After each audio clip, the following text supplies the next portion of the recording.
I hope you had a lovely day yesterday and that you managed to go outside, maybe in your garden, and enjoy the sunshine. We're going to read chapter 21, Mr. and Mrs. Twit go off to buy guns.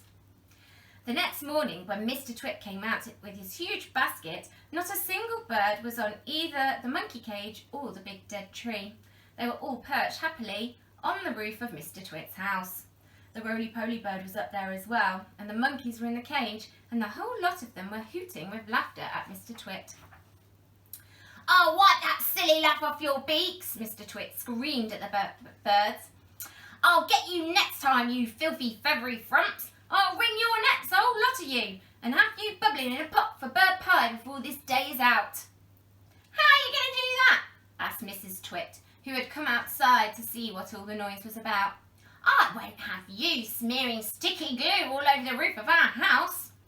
Mr. Twit got very excited. "I've got a great idea," he cried. He didn't bother to keep his voice down because he didn't think the monkeys could understand. "We'll both go into town right away and we'll buy a gun each," he shouted. "How's that?" "Brilliant!" cried Mrs. Twit, grinning and showing her long yellow teeth. "We'll buy those big shotguns that spray out 50 bullets or more each bang." "Exactly," said Mr. Twit.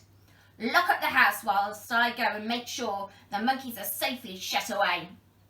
Mr. Twit went over to the monkey cage. "Attention!" he barked in his fearsome monkey trainer's voice. "Upside down! All of you jump to it, one on top of the other. Quick! Get on it or you'll feel Mrs. Twit's stick on your backsides." Obediently, the poor monkeys stood on their hands and clambered on top of each other, with Mugglewump at the bottom and the smallest child at the very top. "Now stay there until we come back," Mr. Twit ordered. "Don't you dare move, and don't overbalance. And when we return in 2 or 3 hours' time, I shall expect to find you in exactly the same position as you are now. You understand?" And with that, Mr. Twit marched away. Mrs. Twit went with him, and the monkeys were left alone with the birds. Chapter 22. Mugglewump has an idea. As soon as Mr. and Mrs. Twit had disappeared down the road, all the monkeys flipped back onto their feet the right way up. "Quick, get the key!" Mugglewump called out to the roly-poly bird, who was sitting on top of the roof of the house. "What key?" shouted the roly-poly bird. "The key to the door of our cage!" cried Mugglewump. "It's hanging on a nail in the workshed. That's where he always puts it." The roly-poly bird flew down and came back with the key in his beak. Mugglewump reached a hand through the bars of the cage and took the key. He put it in the lock and turned it. The door opened. All 4 monkeys leapt out together. "We are free!" cried the 2 little ones. "Where shall we go, Dad? Where shall we hide?" "Don't get excited," said Mugglewump. "Calm down, everybody. Before we escape from this beastly place, we have one very important thing to do." "What?" they asked him. "We're going to turn those terrible Twits upside down." "We're going to do what?" they cried.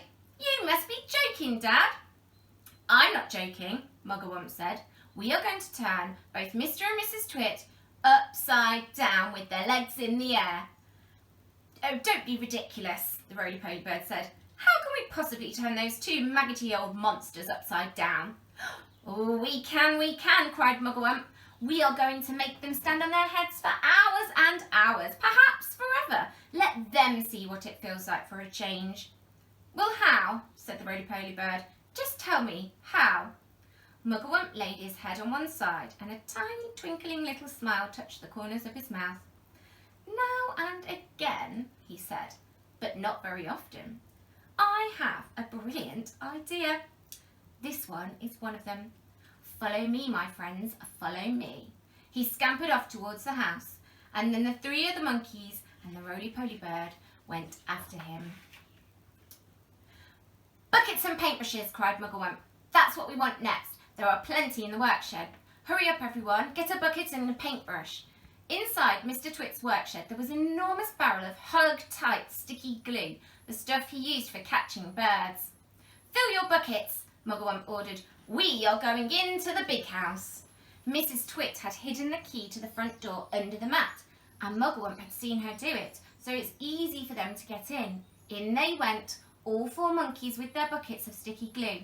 Then came the roly-poly bird flying in after them, with a bucket in his beak and a brush in his claw. And that is the end of the chapter.